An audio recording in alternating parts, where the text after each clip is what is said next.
I would say do it both. Right. Oh, I guess okay. All right.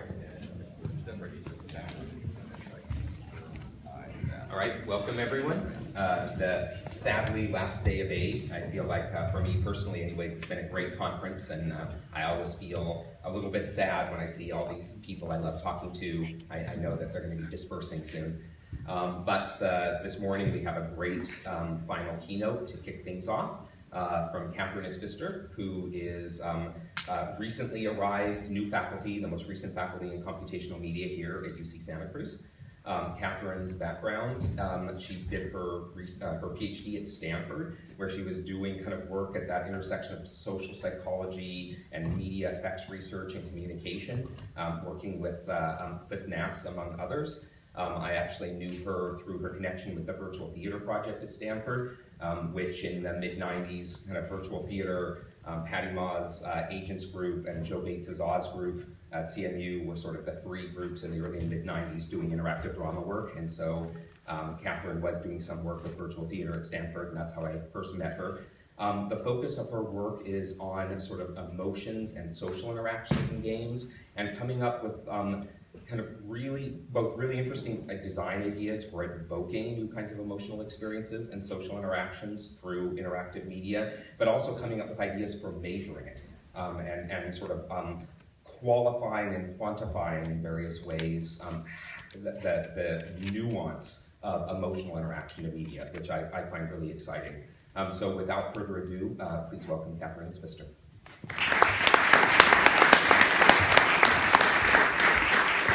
Such a lovely introduction. That's why I really like being on faculty here. It's a very classy place. So I don't have amazing pictures yet of the lab that I built here. I only got here in July. So what you're seeing here is actually the thing I built at NYU. It's called the Game Innovation Lab, and it was a place where people could come together and examine questions of games and advancing technical research. So I was the human-computer interaction person there, and Andy Nealon, who's a graphics and games guy, and Julian Tegelius, who is an AI and games guy, are still there. It's a fabulous place to work. And while I was at NYU, I was in computer science in the School of Engineering, but I also had a joint appointment in the NYU Game Center. And during my time there, I was one of the people who helped architect the MFA and the BFA there, which was great fun, amazing people. So, Michael talked a little bit about my past. I actually wanted to share an anecdote with you all that is the thread that led into this book project of mine and my passion about this field. When I first finished college, my very first job was at a zoo in the suburbs of Chicago, Brookfield Zoo. And I actually had an undergrad degree in English literature. And so I was hired as an editorial assistant there. And so my job was to copy edit the signage and magazine and all these kinds of things. So along the way of going to work every day, I would pass through the birdhouse, and it was beautiful. It was gorgeous, high ceilings, like wonderful murals behind the birds, but I have to tell you guys, I really don't like birds, very much at all. I've been swooped by birds. I had a bird bite my finger on my birthday one year. I have a lot of like emotional reasons not to like birds. So, you know, I would kind of look at these beautiful birds and be like, meh, right? One day, there was this kiosk that appeared. And it was kind of a cheesy CD-ROM style game, and the premise of the thing was you had to try to be a red-winged blackbird for a season. So I was like, oh, play with this thing. It was before any of the kids were around. And I had to choose where to build my nest, and one of my nests got destroyed, and then I had to figure out, you know, who to try to mate with, and I was like, yay, I succeeded, and then I had eggs, and I was like protecting the eggs, and by the end of playing this thing, I was like, actually kind of relate to birds better now. That is really cool. Like here I was in this zoo for like a couple of years working. It did not do one thing for me. And if you think about procedural rhetoric, you can understand why. Zoos are basically cages that creatures are in that we can observe for our own pleasure, and they have no control. There's very little formation of empathy there, and it's something the zoos are challenged by. But I came out straight out of English literature, was like, whoa, games, they do something amazing. I really have to understand what this is. And that is, in fact, what launched me into my graduate work at Stanford. Actually, I asked Csikszentmihalyi, the guy who did flow theory, what kind of a graduate degree I should get to study this. He's like, I think you should go into communication. So I looked up the top communication programs, and I just applied to them all. And I got into Stanford, thought, Stanford Tech, yeah, why not? So I showed up on Cliff Nass's door, and that's how I got started. So my PhD work was at the intersection of this virtual theater stuff and human-computer interaction. And essentially what happened to me was I was studying these interactive characters, and then the Microsoft Paperclip product came out, and everybody was like, why in the hell would we ever want an intelligent agent in our interface? And I was like, oh God, the well's been poisoned, my career is over. And I was like, wait a minute, games are a place where people always like to see characters. What are game designers and developers doing well? And how can I learn from this to advance the state of the art in my field? So I did this book, Better Game Characters by Design, and this book was really aimed at game designers and still out there wandering around in the world. In that book, I compiled mostly information from social psychology, communication theory, tried and true things that we understand in the study of human beings that turn out to be used in artful ways in the design of successful avatars and non-player characters in games. So that was 2006, and then I dove into building this extended program of funded research and asking various kinds of questions. But what I want to talk about today is a book that I've circled back to write, which is trying to synthesize some of these ideas so that they are accessible to people who may not be in our community, who may not already be experts, who don't know the jargon, maybe people who don't even play games a lot.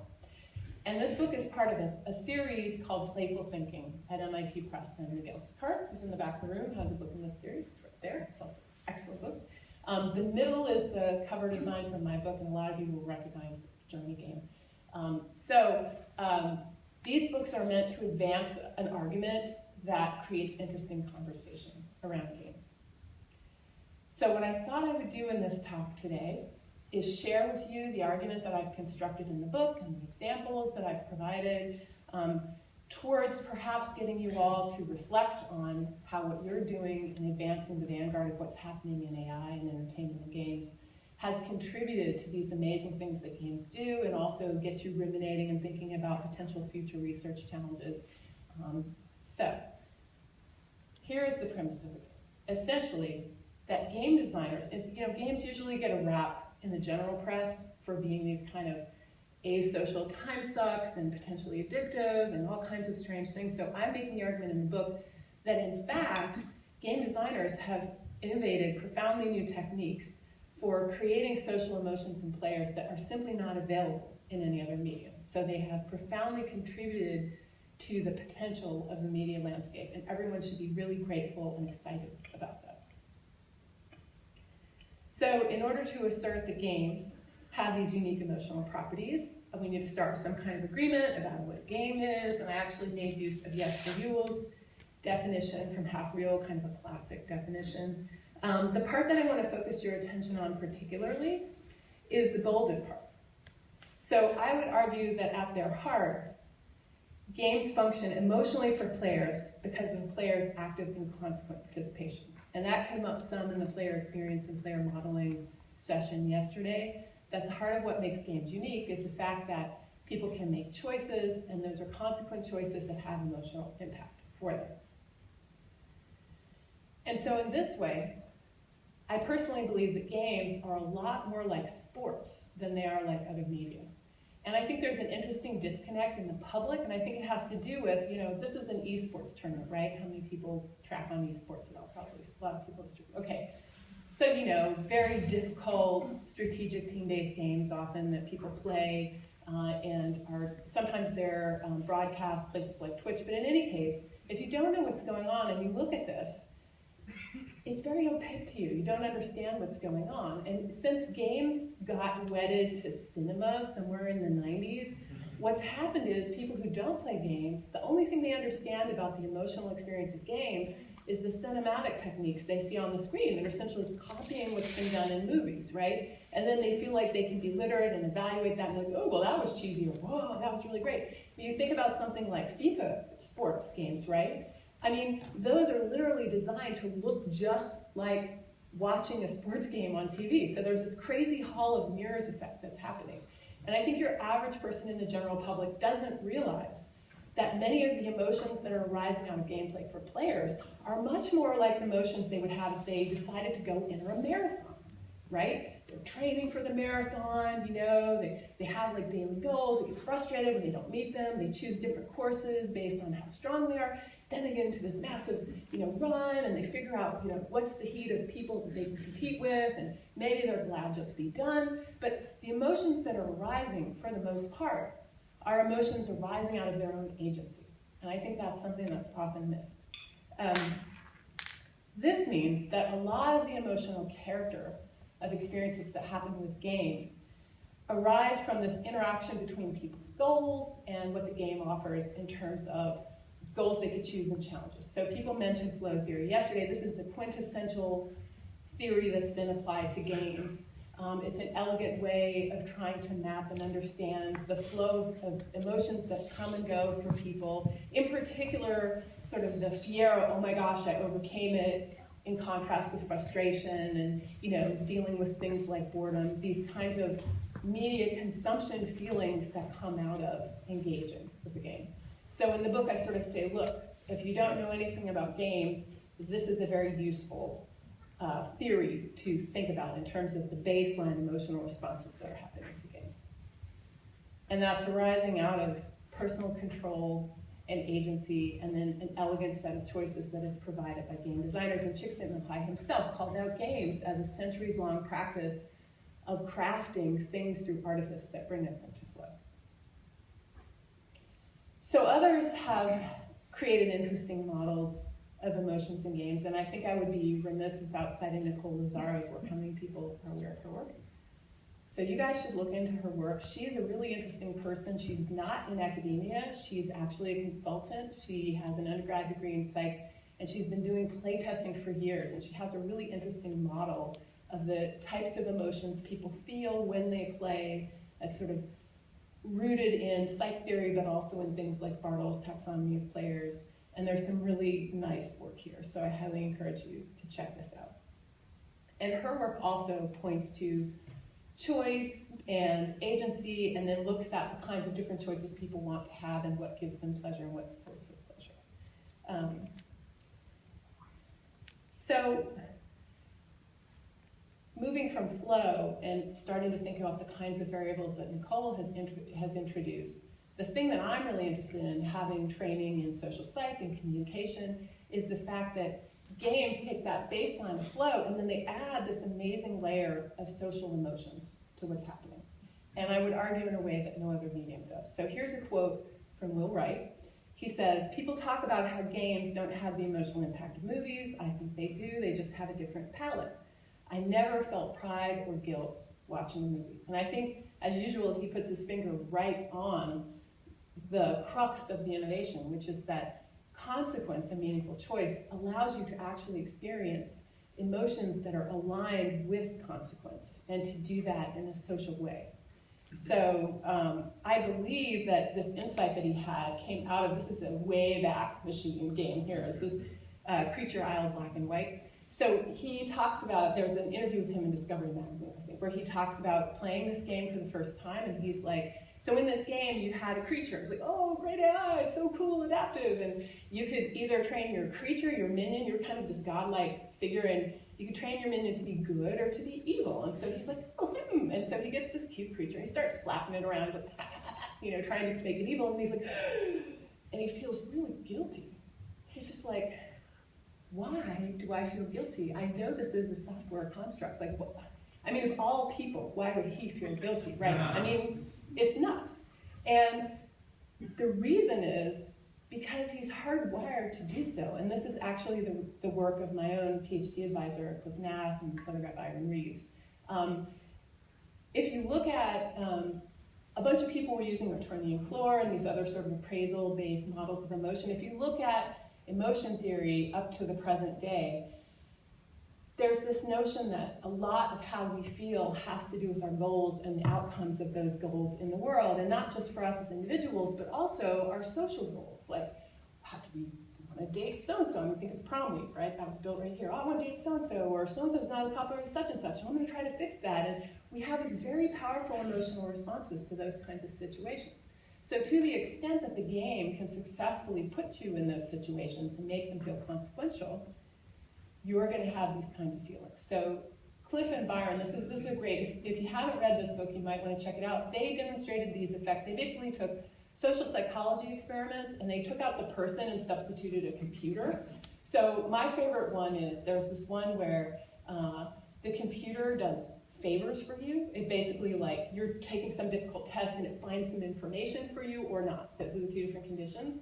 And then in the study, either you tell that computer, you rate it on its performance, or you go to a second computer in a different room and you rate the one who helped you, okay? And then after that, you're asked to do a task. Like the computer says, you know what, I'm having this trouble with color correction and I can't see the difference. Could you help me with this color correction task? And then they measured how many color corrections people did, and it would just keep going until the person said, well, I really gotta get going, right? So if you did them for the computer that helped you, you did lots more of them than if you did it for the computer in the other room, which is really weird, right? So why would you? Because you felt obligated to that computer for helping you. So at a very deep level, it's consequential not only to our beliefs, but also to our actions. So in the book, I'm trying to point out how artful game designers are making use of this. So let me take as a first example, Train. How many people know Train? Okay, so not everybody, a bunch of people. This is actually a board game that was crafted by Brenda Romero, and it's in this series that she calls The Medium is the Message. And essentially, I mean, spoiler alert, so plug your ears if you don't want to know. Essentially, this game is this logistical thing where you're planning how these people, you have to get places on these trains, you have to like load them into the trains, make sure that everything is efficient. And then at the end, you realize that you were basically taking them to Auschwitz, okay? And some people realize this along the way in the game and start trying to figure out how to save people. And I think Brenda has really artfully juxtaposed the sort of flow-like emotions that come from mastering a system and the social emotions that come from overlaying context to what is happening, and created this recapitulation, perhaps, of what some people may have felt as the situation unfolded. And she says, ultimately, I think the power of a game lies in its ability to bring us closer to the subject. There's no other medium that has this power. I saw people cry over Train not just once, but multiple times. People watching, playing, those trying to save the passengers. That's powerful, and it's the medium that does that.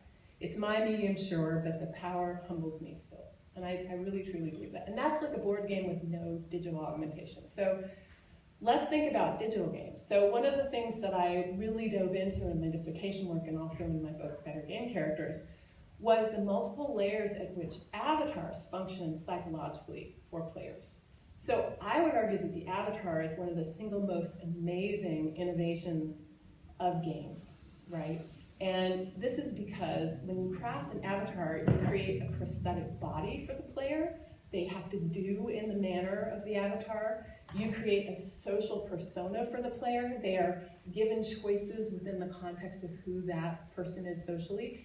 And you're giving them problem-solving prosthetics. So you can only solve problems in a certain way, right? And not in another way. And then finally, that whole constellation allows people to actually dwell in and live out fantasies, right? So take a snowboarding game as an example, right? You feel this kind of visceral shushing along on the snow as you're, kind of fine-tuning your motor control of doing the snowboarding. And then, like, you see the terrain and you're thinking about how you're going to move. And a really great game designer can create a lot of authenticity, both emotionally and, in terms of verisimilitude to that experience. Then, you pick a persona, and, depending on the game, you can sort of play out this star snowboarder figure, right? And then all of that comes together to allow you to have this direct experience in a way that you simply cannot with a movie. So game designers leverage this all the time, and I think your everyday person, as I said, it's very opaque to them, they don't see it. So I use this example in the book. How many people have seen this game, Waco Resurrection? It's an oldie but goodie. Okay, so a couple people. So this was basically using a first-person shooter, well, it's third-person, but using a shooter engine and recreating this siege of this religious/cult compound. and putting you in the place of the head of the cult. And not only did they sort of use the shooter paradigm, which is kind of uncomfortable and disturbing, they also built these very faceted, pixelized looking helmets that you could put on, and they would show this in art galleries, and they had spoken commands that you could issue. So to the people who were watching you, you had this creepy aviator glasses, like pixelated looking head, and you were saying things, like, forget what some of the lines are, just freaky, like resurrection, like just crazy things that would cause things to happen in the game. And they were playing, they included things like the soundtrack the FBI originally used to disturb the people in the cult, like sounds of drills and animals screaming that encouraged people to flee the compound. So the artists who made this game were trying to get people to reflect on this cultural moment. This is right during the Gulf War. And they said, one of the differences in making a game about an historical event is the nature of identification and implication. Games require the user to act, and as such appear to implicate the player in the actions of the avatar they are controlling. This is rather obvious, but does create new emotional experiences. Imagine a documentary about Hitler versus a fictional film with an actor playing as Hitler versus a game where the player plays as Hitler. The most common criticisms we heard about Waco were that the game is in bad taste, that the game is exploitative, that the game was pro-Davidian / pro-Koresh. The bad taste and exploitation criticisms stem from people struggling to consider that games can be made about serious issues while still providing some ambiguity. The second criticism of the game, being politically skewed, assumes that Koresh is a protagonist, a hero in the game, a unique issue that games reveal, as a film about Hitler would likely not draw this criticism, or a film about David Koresh.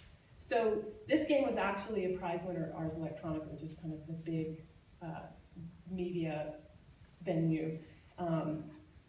And I think it's a great example of taking the power of Avatar and putting your finger right on what makes it uncomfortable and powerful for people and playing with that, both in terms of software, also in terms of hardware. So here's another more recent example of maybe a less dramatic thing. I mean, my first two examples were pretty kind of apocalyptic, like, whoa, you can study serious cultural moments, right? Cart Life, how many people have seen Cart Life? Okay, so quite a few. Cart Life is a sim-style game, won a bunch of awards at the Independent Games Festival. It's basically about running a food cart, okay? Like at a minute level, like, okay, how much should I price my bagels? How do I get to know my customers day to day? And including some really artful sculpting of situations with non-player character vignettes that motivate why you, when you choose this character or that character, are trying to keep this food cart going and what your challenges are. So I'll read you a quote from GameSpot that describes it more eloquently than I can. A young mom trying to provide for her daughter, a Ukrainian immigrant hoping to make a new life, a well-traveled bagel chef who can't bring himself to walk away from the white-knuckled intensity of the food service industry. The heroes of Cart Life are anything but your typical video game protagonists, doing their best to get by in a world that doesn't make it easy. By putting you in the shoes of these three individuals and letting you share their struggles, Cart Life becomes a moving ode to the trials and tribulations of regular people who work themselves to the bone day in and day out just to get by. And Richard Hoffmeyer, the guy that made this game, he was like, this is not ironic.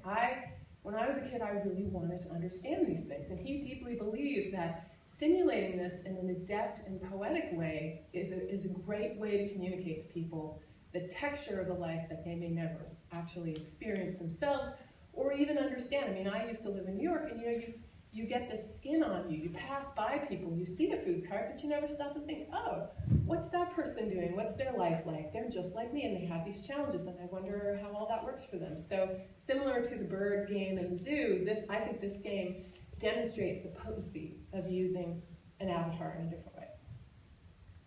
So this game has NPCs, but they're pretty surfacey. The next example I want to mention is kind of all about the NPC. And in the book, I argue that non-player characters are another tremendous innovation games have offered to the media space. They've been really undervalued, and I'm sure that speaks to this community.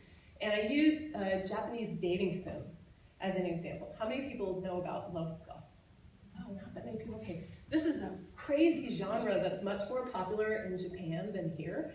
And the idea is that It's often on handheld platforms, and I guess probably on mobile now even more so, but essentially you are courting someone, trying to get them to be your boyfriend or girlfriend, and then dating them.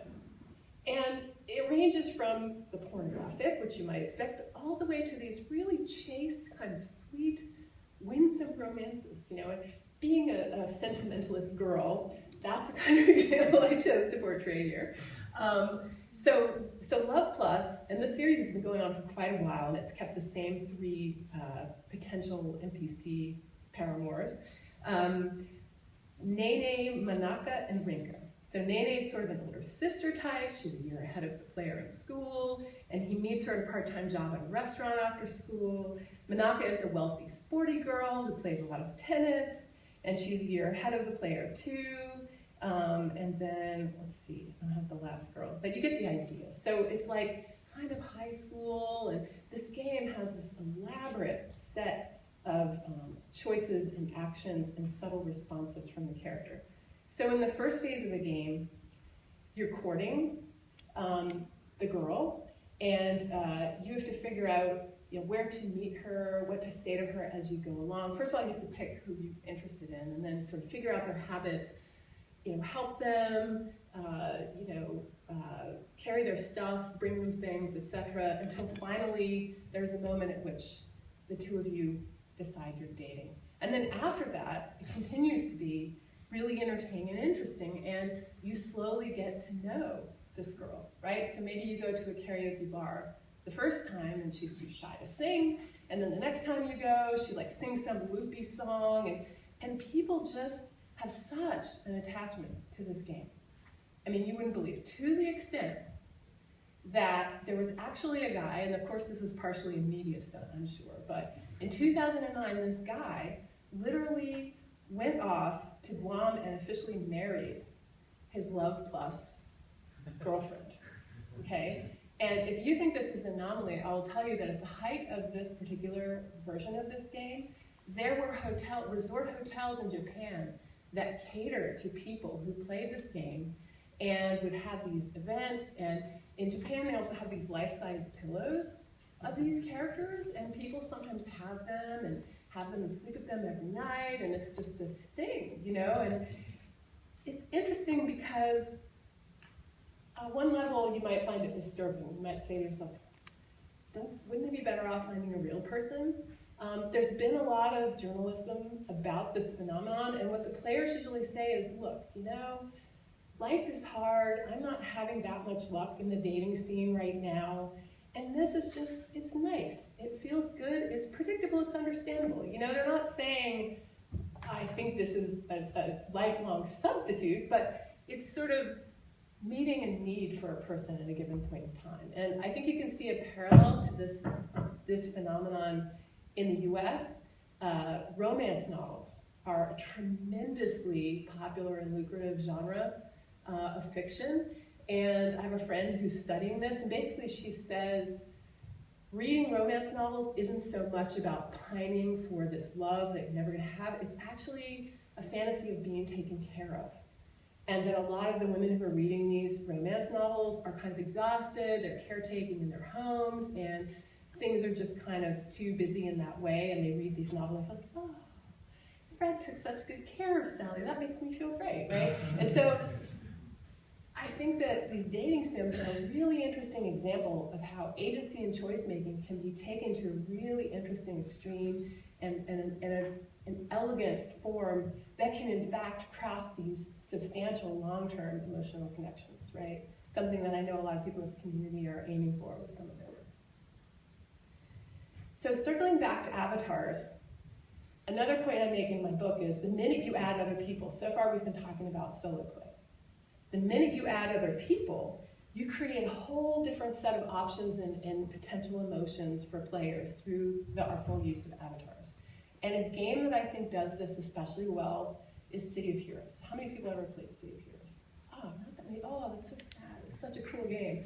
This is a massively multiplayer online game that took the premise that you could become a superhero, and they did such an elegant job of crafting choices that were meaningful in gameplay and then choices that were meaningful socially to players to allow people to really take off on this fantasy of being superheroes, okay? So basically, they had like 4 sets of choices you would make about your character. So the first choice is a really familiar choice from MMOs. You'd have to pick what class of character you were, and they had these, you know, they mapped traditional MMO-style classes onto archetypal superhero backstories. Then you would have to pick an origin story that further shaped your powers. So like you could have, you know, like you could have been like Spider-Man and been in some freak scientific accident, or you know, you could actually be like a superhuman being of some sort. So you could pick these different backstories that would then shape the path along which your powers would be sculpted. And everybody knew when they saw you, oh, okay, those are the kind of powers you have. Then they had a tremendous range of visual appearance choices, including making yourself really giant, and just all kinds of costuming details, to the extent that they would have costume competitions in this game. Like the people who made the game would curate these costume competitions. And then the last thing they let you do, which was super clever, was you had like a sort of a little text box that everybody could click on you and see that was your little origin story, you know, who you were. And this actually was pretty amazing. So there's a forum from people who were in this game when it closed down, kind of reminiscing, and I mined that for stuff about what people were doing. And so here's a few examples of these little backstories that they were sharing. Melissa Kane, formerly a teacher in a school for superpowered children, now a revenant out for revenge. Thunderblitz, psychotic and omnicidal cyborg made from the DNA of a narcissistic supervillain, steampunk technology empowered by an arcane reactor stolen from the Circle of Thorns. That other kid, stuntman who after too many knocks on the head believes she's actually a superhero, runs around Paragon City waving a katana and quoting Quentin Tarantino movies. Organized Mind, he was an evil mind who was super strong and awesome to play. The 100-Acre Hood, oh bother. So, look at the incredible range of these stories, right? And so people on the forum, when they reminisce about this game, they talk about how it really was like playing superheroes on the playground, except you powered up and you became really, you know, stronger, and you could, and also the company had comics. They issued comics that had a really interesting world surrounding this. So all of this to say, I think that this is an elegant example. So the point that I really want to push home is they combined game-relevant, powers-based decisions that were deeply in character with customization choices, and there's no other medium that really allows people to then engage in those kind of ways, not just individually, but also with others in a kind of fantasy persona of their own making. Okay, so another interesting thing about social play is it allows for coordinated action. And it turns out we human beings, we're monkeys, we like to use our hands, and we're also talky. We really like to build tools and use them with each other. And that's a deep part of who we are at a fundamental level. And so the interesting thing about games is they allow virtual reenactment of that kind of shared collaboration with tools and with gesturing and that sort of thing. So you can do really interesting things with avatars depending on how you sculpt the choice set for players and how they can engage with one another, how they can engage in joint tasks together. So who's seen Little Big Planet? Okay, more people, right? I think this is a really interesting and elegant example of shaping the choice space of collaboration that leads to certain kinds of really, in this case, highly comic and silly slapstick style interaction. So in this game, they had controls on the PlayStation controller that allowed you to manipulate the emotional expression on the character and also their gestures. And people use these to do really interesting things. I'll read you a little quote from a couple of people who were playing together regularly. Helen calls them the hurrah buttons, L2 plus R2 plus both analog sticks held upward. Whenever she wins the most points on a Little Big Planet level, she presses these buttons and her grinning sack girl lifts both arms to the air in a wordless celebration.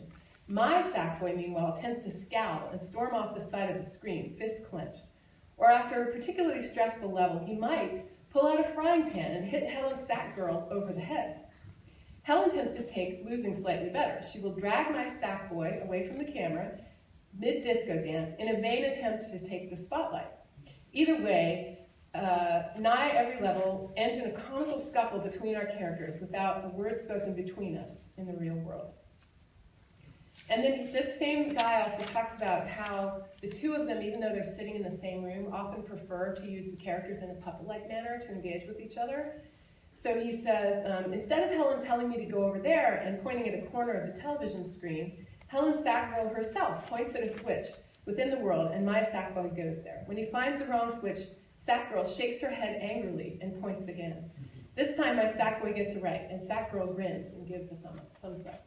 So this reminds me of a story my advisor told about. There was this woman who had this puppet back in the 60s, kind of like Sesame Street, but even before that. And they actually asked her to testify at Congress.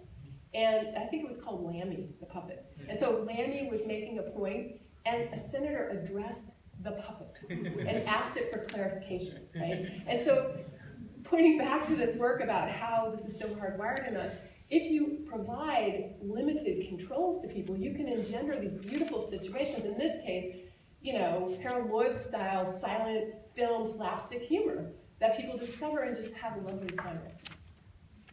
So a very different example of this same phenomenon is a game that was actually built for Occupy Oakland by Anna Entropy.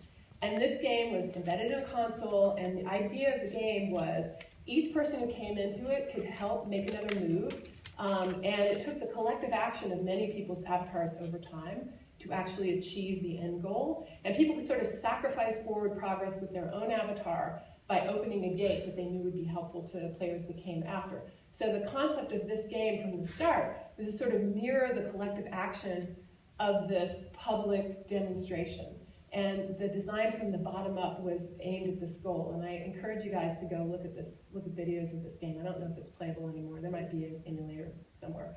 But I think this is a lovely, non-commercial, artsy example of deeply understanding what kinds of affordances could lead to what kinds of social interactions and providing them for people.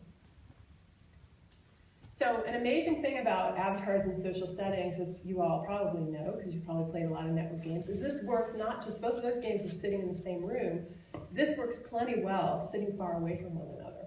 And the canonical example of this is Journey. How many people played Journey? Okay, lots of people played Journey. So this is a very atypical, non-traditional multiplayer game, which really is a game in which you wander into this situation, you're a tiny little figure in this beautiful big landscape, it's very abstract character design, and you can't talk, you can only sort of make these little chirping noises, but you realize at a certain point that certain things you can only get done if you work with another character that appears in the world, and that you realize, oh, it's another person out there just like me, you have no idea who they are. And you can't talk to them. There's no way to figure out exactly who they are. And so the makers of Journey were really interested in pushing on sort of benevolent stranger behavior and creating this sense of awe and wonder and having to work together to achieve something, regardless of prior affiliation, which is something we could all think about given recent news. So I'll read you a quote from the player. I stumbled across another player in the beta's second area, identical to me with no visible username or real method of communication. Using our ability to let out one-note chirps, however, we were able to gain an understanding of each other. We chirped so we wouldn't lose each other. We touched in order to keep each other's jump ability powered up. We ran across the desert together while chasing flying carpets. The world of Journey is stark, dead, and lonely despite its eerie beauty, and that made me want to stick with my new companion all the more, sliding it down a dune with a new friend next to me, chasing carpets. It was magical, to say the least. And then another player says, I didn't even realize for a while that proximity with another traveler could refill my cape's power. That mechanic I discovered partly out of necessity, and I'm still a bit stunned at how brilliant it is. The reliance on one another that's programmed into the game is what makes it so captivating. As I began to climb the final slopes and the wind and the dragons became more dire and my own situation more desperate, I found myself and this other anonymous person clinging to one another as we moved up the slope. When I was tossed aside and left lying half broken in the snow, the other traveler ran back for me. We climbed together. At this point, the idea of climbing alone had vanished from my thoughts entirely, even though so often in games the solo route is the one I take. Journeys, so that's like a moving tribute, right? And if you listen to a talk by Robin Hunicke, who happened to actually be here in the arts department, she joined our school last year, she will talk about the crazy antisocial behavior that they had in beta of Journey. That took amazingly artful game design. And I think that kind of passionate taking up of a challenge in manipulating social dynamics between people toward evoking a certain feeling that maybe we all need to feel more often than we do is something that everyday people just don't realize is going on in games. So Journey uses the landscape to evoke awe and wonder in players.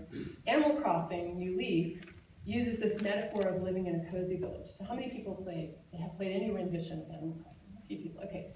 So this is kind of a funny, quirky little game in which you get a little house in this village, and you have to do these tasks to earn bells. But it's kind of Sim-ish in the sense that you're collecting things and consuming them, but you're also wandering around and talking to these little NPC villagers. And in more recent versions of this game, you can also travel into other people's homes and kind of see how they're living and the kinds of things they're doing. So there's this really interesting moment in this game journalism piece that I found where Stephen Totillo, who's a very well-known game reviewer, is called into Animal Crossing New Leaf to check it out, and he describes this weird social experience that happens that I think gets at some of the social power of games. It had been raining in my virtual hometown. It was raining in Cruz. I stepped off the train. So Kyogoku is one of the creators of the game, so he's getting a tour with the creators of the game. I stepped off the train, and here were two of the game's creators as little Animal Crossing people. Kyogoku directed me to some objects outside the train station. They were at my feet. I left you some gifts, she said. There were baskets of fruit. There was a present wrapped in special wrapping paper. She encouraged me to open the gift. It contained carp streamers, a gift that only Japanese gamers were slated to receive from the game on Children's Day in early May. I'd never have unlocked it in my American copy of the game. We'd found ourselves a good bullet point. She suggested that players could benefit from connecting to gamers in other countries to get items only offered in those regions. This wasn't a mere tour, obviously. It was a friendly sales pitch. With gifts, we all casually walked past a flag that just happened to have a Kotaku logo on it. Flattery. Later, they sent me a QR code to generate it. And then he goes on to describe the strange feeling that happens when she invites him to walk into her house. He says, we wound our way through the town. I kept snapping screenshots with my 3DS. It's like the paparazzi, it's so surreal. We headed over to Kyogoku's primary home. She went inside. Eguchi stood by the mailbox. Just go in? Yes, they told me. This was weird. Maybe because I'm a mere Animal Crossing dabbler, maybe because this felt weirdly intimate. It felt different than hanging out outside in the virtual rain. Yes, we were playing a game. They were clearly trying to hype its features and generate a positive story, but I suddenly felt like I was imposing. Homes are private places. Walking into another person's, particularly that of another person who made the game, felt like a big step. Of course, this wasn't really a home. I was just buying into the metaphor more strongly than I'd expected. So you can see that double consciousness that he's having, and I think gift giving is another thing that happens in MMOs, happens in things like Animal Crossing, that's incredibly profound, a very deep social behavior that creates bonds between people and forges intimacy, and games have figured out a way to virtualize that in a fascinating manner. Okay, so the last thing I want to mention kind of ties back to the research that I've been doing, which is in the human-computer interaction domain. So I've been working, well, we sort of finished one cycle of this work. So Kaho Abe, who's a really great indie game designer, has been the artist in residence at my lab at NYU for a couple of years. And the two of us started a project. She was really interested. So this is actually a photo from a series by Robbie Cooper, who's a wonderful photographer, where he juxtaposes real people and their avatars. And Kaho is really interested in having a background in fashion and making a lot of co-located physical games with hardware elements. She's like, could we take this identification with avatar out into the physical world? Could we offer people a way to embody these things physically? And she's really inspired by this show, Kamen Rider. She's Japanese and she grew up there, so I'll just show you a little bit of footage from it. Basically, in this show, turn this down, people look like, it's a classic superhero Clark Kent thing, people look like everyday people, but they have these special belts. And when they strike a certain pose, they turn into a superhero. Whoa, and they have all these superpowers, right? So there's this interesting combination of these wearables they have, and then these gestures they have to enact that creates this magical transformation in them. So she wanted to take this concept and create an interdependent social game that used costumes as game controllers, basically, right? So, as I said, she has a background in fashion. So the first thing she did was try to figure out, okay, what kinds of wearables would be plausible, and she came up with a gauntlet and a backpack because they're readily sizable, they're not, heavily gendered, and she took as the game metaphor this story from her childhood of lightning bugs coming together to fight off smog. So her idea was to be two tiny lightning bugs having to be interdependent and fight off the smog together. And she built this whole thing herself. She's really a pretty accomplished maker person. So she 3D printed these little spikes on the gauntlet, and she cut out heavy foam. And the guts of the system are actually Android phones that are placed into the gauntlet and into the backpack. And then she's driving the lights on the costumes from the phone, and also using a PC to drive sounds that happen. So the structure of the interaction, you can kind of see an outline here. Essentially what happens is one person's wearing the backpack, the other has a gauntlet. So the person wearing the backpack has to do this kind of chi gathering gesture to gather energy, and as they do, the lights move up the backpack. Now, of course, they can't see that, so the other person has to keep an eye on that, and when it gets the right moment, okay, and then the two of them have to hold hands.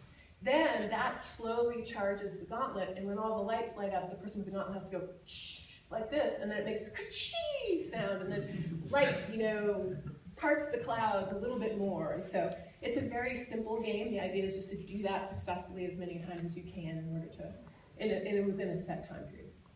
So initially, she also built this crazy projection dome, which had this mapping, so it was really elaborate. And there was this early prototype playtest we did where my daughter was actually there, and this really weird thing happened there, which was that there was a little boy there too, and they played for a long time, and after we left, my daughter was like, that boy was kind of cute. I was like, she was like 7 at the time, like, what? And then I was like, hand-holding is a very powerful thing. Like, she had never really held hands with a kid her age, and it was like, whoa. So that was kind of an interesting thing that happened. Anyway, it turns out this dome thing was crazy to transport, really impractical, and also sort of took attention away from the gestures people were making with each other, which Katherine didn't want.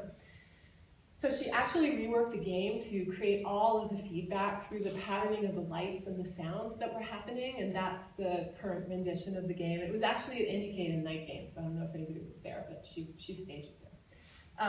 So she and I did a study, and I'm happy to talk to people if you're interested in it, about whether the game created more intimacy between people and stronger social connection, and also whether it left traces of the fantasy of the performance of the avatar. And we submitted a paper to Kai, we'll see what happens.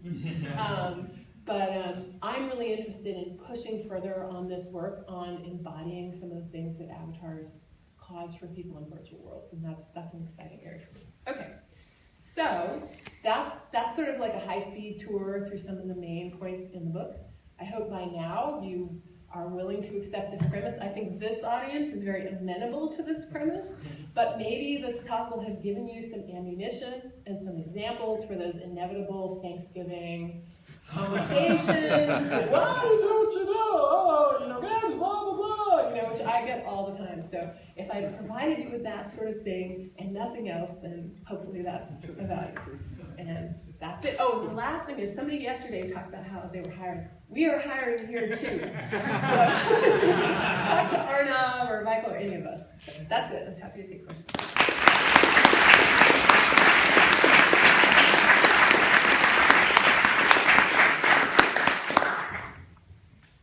Questions? Yes. Really lovely talk. I really enjoyed it. And I was just wondering, do you think about any social emotions, as you call it, that are not as easy to portray through the current state of games, or maybe just certainly just not really afforded by games, just as some of the social emotions might not be afforded by, let's say, in the public media? Yeah, so I think So Michael mentioned that I'm very interested in measurement. I think one of the biggest issues is even in psych, it's extremely hard to measure emotion, and there are pretty lousy tools to this day, and even constructs. Happy, sad, surprised, angry. Are those the things you really feel when you're playing a game? You might feel a little of this. You feel these very complex, subtle things. The other thing is we often cannot articulate how we're feeling or the complexity of how we're feeling. So you might be feeling 5 things. Someone asks you how you're feeling, and you are able to dredge up maybe one emotion and talk about it. And people have different ability to actually speak to what they're feeling. So I think there's a twin challenge of figuring out how to measure these kinds of things, and then figuring out how to tweak and tune what we're doing to evoke. Like, I'll give you an example. I mean, I think it's really bizarre that when people talk about shooters, they don't talk about camaraderie and bonding. And it's like there's just not enough discussion of that. It's like the surface of the game. And I agree. It's like I actually don't play shooting games because it makes me uncomfortable to shoot things. I mean, that makes me super weird. But I understand at the same time what's going on under the surface is really amazing bonding. Not to mention incredible hand-eye coordination skills. But you know, there's a lot of things happening that aren't manifest. So I think there are a lot of challenges. I think one thing is calling out where subtle social emotions are happening in existing, highly accomplished games, and then talking about that amongst ourselves, sharing a language about that. Another is figuring out how the heck to measure it so we can kind of prove it in this day and age where statistics and measurements are so important to rhetoric. And then the last thing is pushing the vanguard of that in a research context. So that's part of why I'm doing the crazy wearables stuff, because I mean, so I forget the guy's name yesterday who gave the wonderful talk about the magic leaf stuff, and the kinds of insights he's having from working in a commercial way on this AR stuff. I think all of these things I'm mentioning are going to become extremely relevant in the world of AR. As people start to move out in the world with their bodies, we're going to have to address a lot of other things about sociology. Long-winded answer. Yeah. No questions? You guys are sleepy. You need your coffee. That's what it is. Well, yes. Well, I was just going to say, I think it's great that you're talking about dating sims. Have you looked at sort of the broader category of visual novels, which are less? There's some really interesting stuff going on there, and what's nice about that as a genre is that, as with the dating sims, it's really all about character interaction. There's not, that really is the central game. Yeah, and I think that is such a brave and bold. I think the other thing that's difficult is that you guys know these things are incredibly complex to build, and I guess one other thing that might be relevant to this audience from my own work practice is, in New York, I worked a lot with indie designers and really leveraged their skill, their ability to create high polish, to push an experience so that it was festival ready. And I think that all of us in academia could benefit from using that approach and working ourselves all the way to a high polish when we conduct these experiments, because that's what actually gets the premise all the way out into the public mind and into the general consciousness about the power of what folks here are doing. But I think you guys should all go get some coffee, and if anyone wants to talk to me individually, I would welcome